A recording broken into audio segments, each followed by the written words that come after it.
Good morning and जय हिंद बच्चों। कैसे हैं आप लोग? आप सबका स्वागत करती हूँ मैं शशि द्विवेदी, आपके अपने चैनल जिसका नाम है शशि की पाठशाला। बच्चों, आज हम लोग एक बहुत ही बढ़िया कहानी सुनेंगे जिसका नाम है बंदर बाट, जो कि पंखुड़ी के कक्षा 3 की पंखुड़ी से लिया गया है। तो चलो बच्चों, सुनते हैं इस कहानी को जिसका नाम है बंदर बाट। बच्चों, एक बार की बात है, एक काली बिल्ली थी और एक सफ़ेद बिल्ली थी। काली बिल्ली बोली, बिल्ली बहन नमस्ते। सफ़ेद बिल्ली बोली, नमस्ते बहन नमस्ते, कैसी हो? काली बिल्ली, अच्छी तो हूँ। सफ़ेद बिल्ली बोली, अच्छी क्या हूँ, भूखी हूँ, खाने को कुछ ढूंढ रही हूँ। काली बिल्ली, मैं भी भूखी हूँ। सफ़ेद बिल्ली, मुझे कहीं से रोटी की महक आ रही है। काली बिल्ली, हाँ बहन, आ तो मुझे भी रही है। सफ़ेद बिल्ली, वो देखो मेज पर रोटी, मन कर रहा है लपक लूं, पर डर लगता है। काली बिल्ली, तू डर, मैं तो लेने चली। काली बिल्ली रोटी लपक कर भागने लगती है। सफ़ेद बिल्ली उसके पीछे। अरे ठहर, रोटी लेकर कहाँ भाग रही है? मेरी रोटी मुझे दे, ये मेरी रोटी है।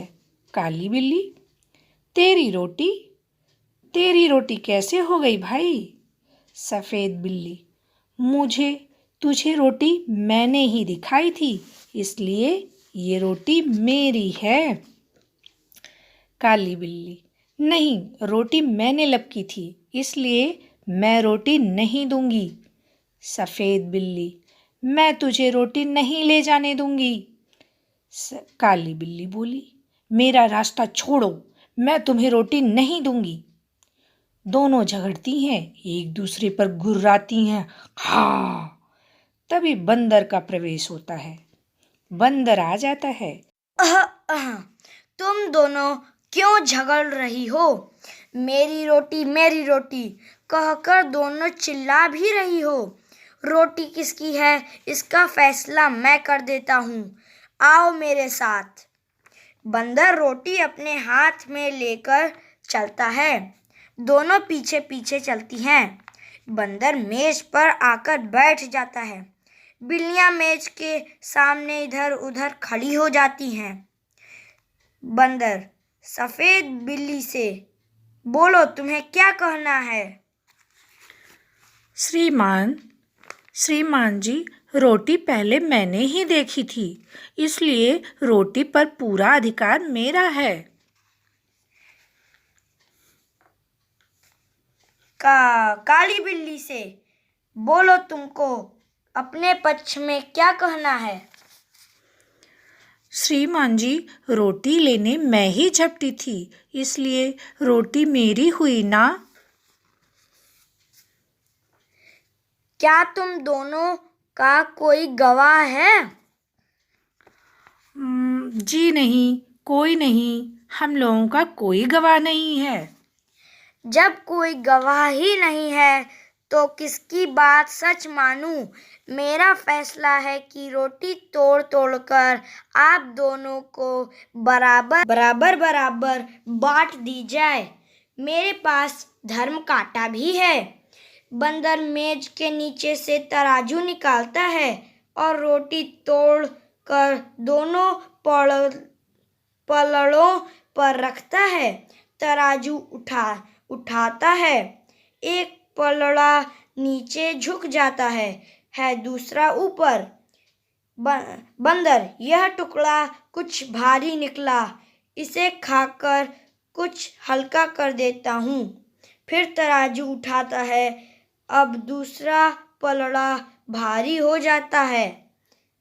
अब यह टुकड़ा भारी निकला, इसे भी थोड़ा छोटा करना पड़ेगा। बंदर रोटी का टुकड़ा तोड़ कर खाता है और कहता है, टुकड़े भी कितने खोटे हैं, बराबर नहीं हो पा रहे हैं। मेरे हाथ और मुंह दोनों थक गए हैं।